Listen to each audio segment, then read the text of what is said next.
Report, and joining us now, Democratic Congressman Seth Moulton of Massachusetts. It's good to have you back on the show. Just give us a sense of how you can assess the political climate right now following this assassination. It's incredibly charged. This should be a time when we're all coming together to ensure that horrific violence like this never happens again. That we live in a democracy that upholds the values of a democracy, including free speech, without resorting to violence. And yet, what you hear around the Capitol is people at each other's throats. And in large part, that's because you have a lot of Democrats standing up and saying, we've got to turn down the rhetoric. You have some prominent Republicans like Speaker Johnson saying, we've got to turn down the rhetoric.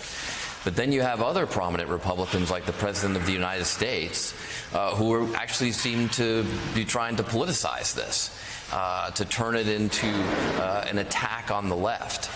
I'm standing here as a Democrat strongly condemning any violence, whether it's from the left or the right.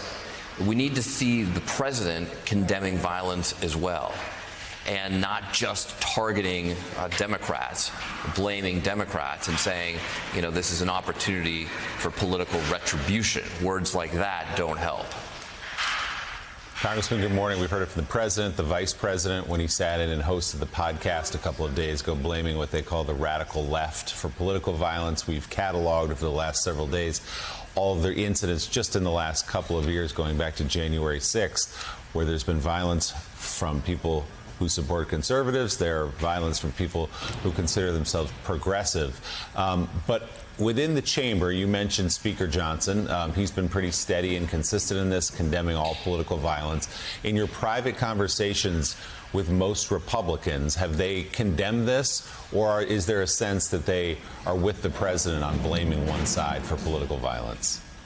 I mean, of course, it varies. I mean, there are Republicans who are doing the right thing and who understand that we need to get to the root of this problem, to understand where this is coming from, and to do everything we can as leaders to turn it down. But I do hear a lot of Republicans who say this is all the problem, all the fault of the left. You know, we heard Nancy Mace within minutes of the shooting saying, blaming Democrats, saying, you know, they have blood on their hands, essentially. And that doesn't help. That actually incites further violence. And we've seen that in our own lives.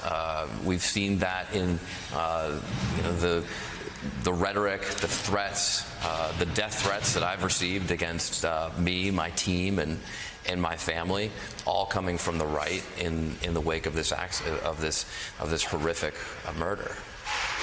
Congressman, it's easy for people in the country who don't participate in politics other than vote every 2 years or every 4 years or whatever to think that it's all coming apart from events that occurred within the past 10 days and the reaction to those events.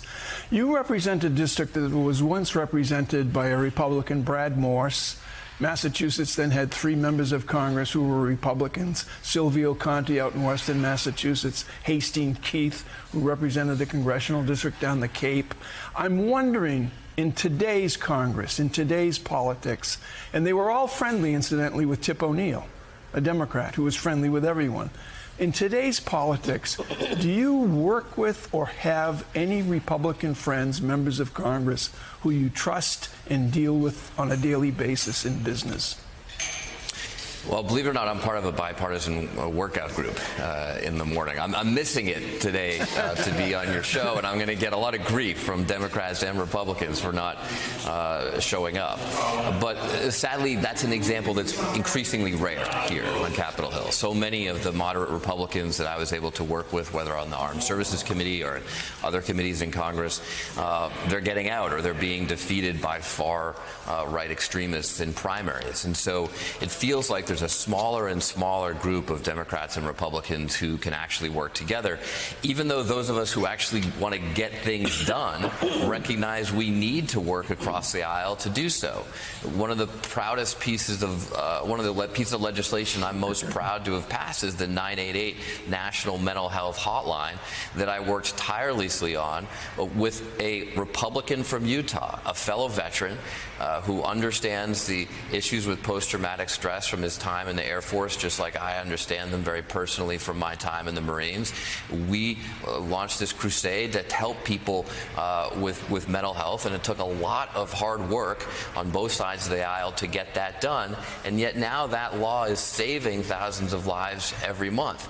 But the point is, you get big things done when you're able to work across the aisle, and it does feel increasingly hard to do that in this environment. Congressman, it appears that we are headed to a shutdown.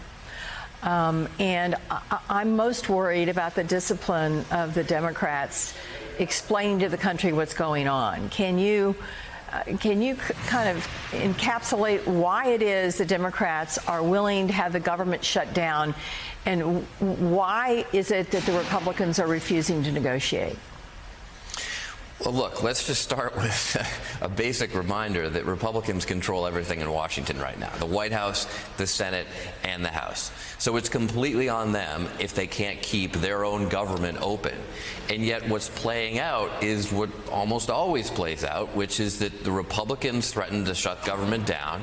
It's their extremists who won't get in line to simply keep government open, to keep people doing their jobs, keep people employed, keep our troops paid and everything else. And it's Democrats who are probably going to have to bail them out. Now, what we want is for Senator Schumer to really stand up strong and get something in return, which many of us in the House feel that he didn't do last time around. I think he's gotten that message, and the thing on the table specifically is helping people with health care costs. I mean, something that benefits Democrats and Republicans all across America. But it's Democrats who are putting that on the table. It's Democrats who are saying we want to help people in exchange for helping you get out of your own mess when your own conservatives are trying to shut down this government. All right, Democratic Congressman Seth Moulton of Massachusetts, thank you very much. And still